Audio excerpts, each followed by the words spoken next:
일본 반응 미국 한국은 우리 친족이야 입 닥쳐라. 일본 미국 대표의 찬물을 기연차 뒤집어지는 현황. 일본 한국 뒤에 형편없이 따라가야 되는 이유. 땅꼬마단 이름에도 미국이 1945년 8월 6일 일본 히로시마에 투하한 5톤짜리 원자폭탄 리틀 보이의 위력은 엄청났습니다. 8만 명이 즉사했고 현장을 본 사람들은 실명되거나 입에서 내장이 튀어나오는 고통을 겪었습니다. 사흘 뒤 나가사키에 떨어진 두 번째 원자폭탄 펜맨도 마찬가지였습니다. 두 도시는 사흘 밤낮으로 불탔고 총 사망자는 22만 명이나 됩니다. 지금도 수십만 명의 피폭자는 물론 후손들까지 심각한 후유증을 앓고 있습니다. 역사의 아이러니일까요? 인류 역사상 최초로 핵폭탄을 맞은 일본은 그 끔찍한 짓을 저지른 미국과 둘도 없는 친구가 됐습니다. 조 바이든 미 대통령이 취임 후 첫 번째 대면 정상회담 상대로 스가 요시히데 일본 총리를 낙점한 배경입니다. 한국과 일본은 동북아에서 미국의 대표적인 동맹국이지만 최근 한미 외교, 국방장관과 미일 2+2 회담 분위기는 미묘하게 달랐습니다. 미일은 중일 간 영유권 분쟁 지역인 센카쿠 열도가 미일 안보조약 적용 대상임을 재확인하며 끈끈함을 과시한 반면 우리는 대북 대화 재개와 관련해 미국과 온도차를 확인했습니다. 뿐만 아니라 북한 인권, 중국 견제 동참 등 우리 정부로선 난처한 청구서만 잔뜩 받은 모양새가 됐지요. 중국 견제를 위해 한미일 삼각동맹을 중시해온 미국은 우리 정부의 한일 관계 개선을 주문하기도 했습니다. 원폭 피해자들의 고통은 현재 진행형인데 일본은 어떻게 미국의 가장 가까운 동맹이 됐을까요?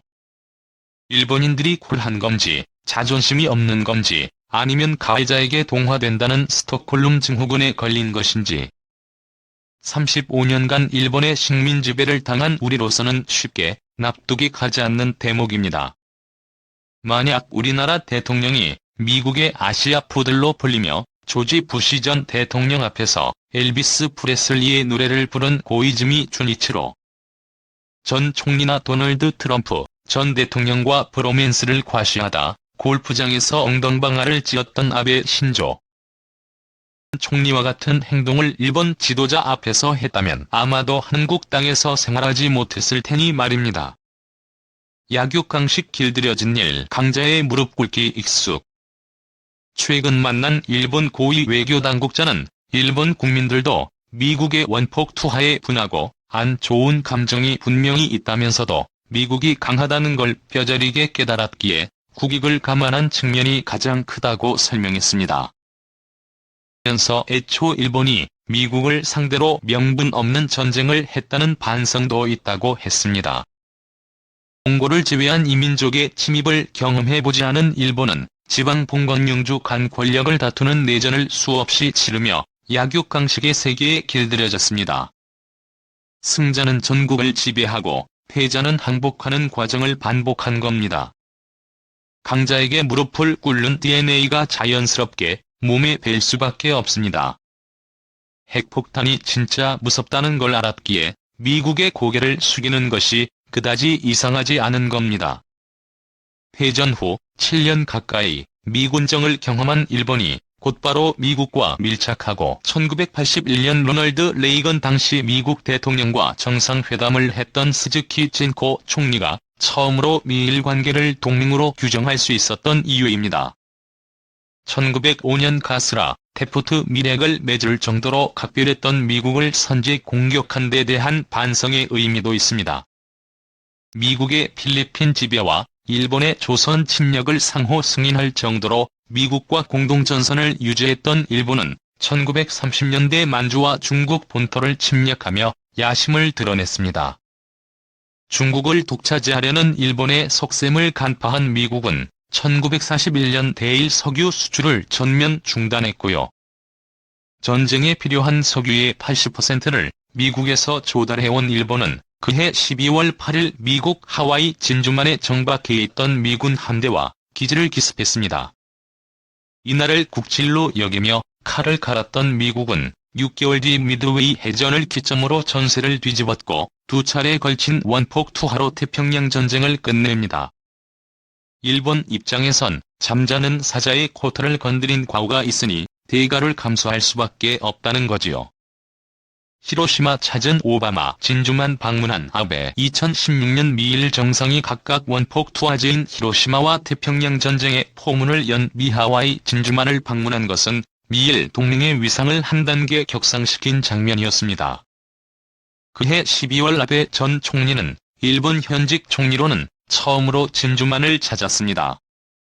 일본의 공습으로 침몰해 승무원 1177명이 숨진 애리조나 함유이의 주모관에서 희생자를 위령했습니다. 이에 앞서 버락 오바마는 그해 5월 미국 현직 대통령으로는 최초로 히로시마를 방문했습니다.